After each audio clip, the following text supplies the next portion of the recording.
Live from the campus of Washington and Lee University, this is a Channel 18 Rockbridge News Update.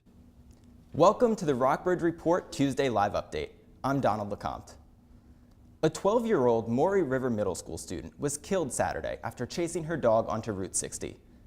Jenna Ray Goodbar was training her dog, Cash, when the dog ran into the road. Both died at the scene. The school said on its Facebook page that it is offering lots of support for students affected by the tragedy, and the community is holding strong. Friends of the family organized a GoFundMe to help with funeral expenses. The fundraiser has so far raised more than $24,000. President Trump plans to visit the Squirrel Hill community in Pittsburgh today, following the shooting in the Tree of Life Synagogue that left 11 people dead this weekend. Funerals began this morning for the victims. But not everyone in the community is welcoming the president to the city with open arms. Pittsburgh Mayor Bill Peduto asked the president not to come during a funeral. Our focus as a city will be on the families and the outreach that they'll need this week and the support that they'll need to get through it. Once we get past that, then I think there's the opportunity for presidential vigil. Governor Tom Wolf also said he will not join the president during his trip to Pittsburgh. A student from Monticello High School is suing school officials over a summer soccer practice in July 2017. The practice was designed to acclimate athletes to the summer heat, but the student says he suffered a heat stroke and nearly died. The student was a sophomore at the time. According to the lawsuit, the full sun heat index on a synthetic turf field would have been up to 139 degrees that day, which is characterized as extreme danger. The lawsuit says the student suffered permanent injury.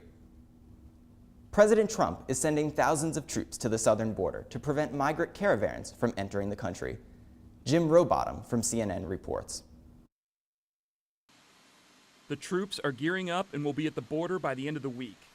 We will deploy over 5,200 soldiers to the southwest border. That's in addition to the 2,092 that are already employed from our National Guard, Operation Guardian Support. The nearest migrants, traveling by foot, are about 900 miles away. They're weeks away from arriving at the border, where many reportedly plan to seek asylum. The commander-in-chief has a message for them, with Trump tweeting, "Many gang members and some very bad people are mixed into the caravan heading to our southern border. Please go back. You will not be admitted into the United States unless you go through the legal process. This is an invasion of our country, and our military is waiting for you." Vice President Mike Pence echoing that sentiment. Our message to people in the caravan is simple. Turn around. You will not be allowed to come into the United States of America illegally. We will not allow it. Critics claim Trump is creating a crisis around the migrants for political gain, to stoke fears and gain votes for Republicans in the midterm elections just days away.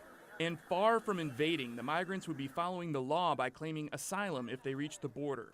Meanwhile, the White House press secretary says his motives are pure. The president's #1 job and #1 priority is to protect the safety and security of Americans, and he's going to do what he deems necessary in order to do that. A defense official says the new operation is expected to run from November 5th through December 15th. I'm Jim Rowbottom reporting.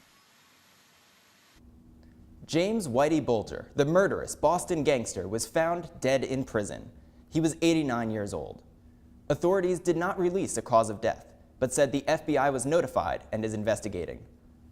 Bulger led a largely Irish mob that ran loan sharking, gambling, and drug rackets, and he was the model for Jack Nicholson's character in the 2006 movie The Departed. The weather is looking great for Halloween night tomorrow. Let's take a look at our 5-day forecast.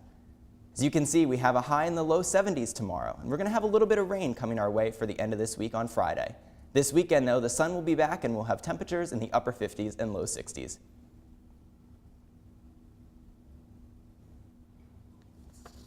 Grab your Halloween costume because Halloween is right around the corner.